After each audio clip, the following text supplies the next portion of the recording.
everyone. My name is Emily Huie. I am a senior at UC Davis, affiliated with the Duggar Laboratory at the UC Davis School of Medicine.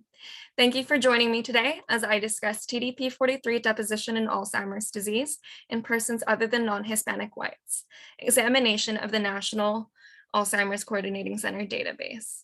So before I begin, I would like to first acknowledge my fellow lab members, the National Alzheimer's Coordinating Center, and all the individuals involved in AD research, from study participants and their families to researchers such as yourselves. Now let's discuss why TDP-43 matters in the context of Alzheimer's disease. TDP-43 has been found to be associated with the onset and development of AD. Notably, TDP-43 is observed between 20% and 50% of AD patients and 75% of patients with severe Alzheimer's disease. Individuals were more likely to be pathologically diagnosed with AD when TDP-43 was extended beyond the amygdala, presenting faster disease progression and higher brain atrophy. In the pie chart from James et al., we also see a higher number of cases of AD-type dementia when there is AD with TDP-43. Now, current examination of TDP-43 within AD is mainly focused on non-Hispanic whites. And why does this matter? Well, previous studies have demonstrated differences in dementia based on ethnoracial status. So when observing pure Alzheimer's disease, we could see that non-Hispanic whites and African Americans have similar frequencies. However, when observing Hispanics, this value is noticeably lower.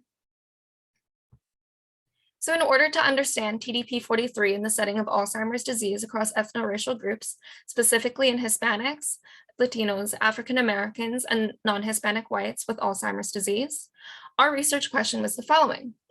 Are there differences in neuroanatomic distribution of TDP-43 deposition across racial ethnic groups in the following neuroanatomical regions: amygdala, hippocampus, entorhinal inferior temporal cortex, and neocortex?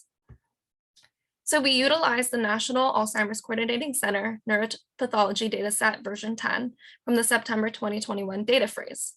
Participants had the AD&C score of intermediate or high, 2 or 3, and TDP-43 presence or absence denoted in all the following regions: amygdala, hippocampus, entorhinal inferior temporal cortex, and neocortex. Generalized linear mixed models with center as a random effect, adjusting for age at death, education, and gender, were used to assess frequency differences across groups. There were a total of 2,311 participants. 90% were non-Hispanic white, 4% were African American, and 4% were Hispanic. I would like to highlight that only 10% of participants were from underrepresented groups. We found that in ethnoracial groups, there was significant difference with respect to gender ratios and years of education. There was no significant differences in ethnoracial groups with respect to TDP-43 positivity across anatomical regions.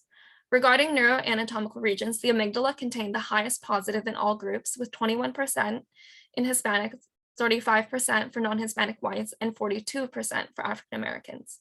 In contrast, neocortex had the least positivity, with 14% for Hispanic, 8% for non-Hispanic white, and 4% for African Americans.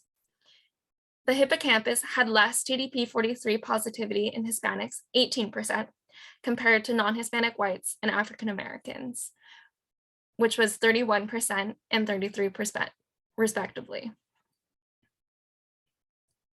So to conclude, in select anatomical regions, TDP-43 positivity was less in Hispanics compared to non-Hispanic whites. While cohort sizes were small when evaluating individual minority groups, this study highlights the need for additional works involving diverse cohorts when investigating TDP-43 and Alzheimer's disease. I would like to highlight that race is a social construct, and cultural and social associations may underlie these differences.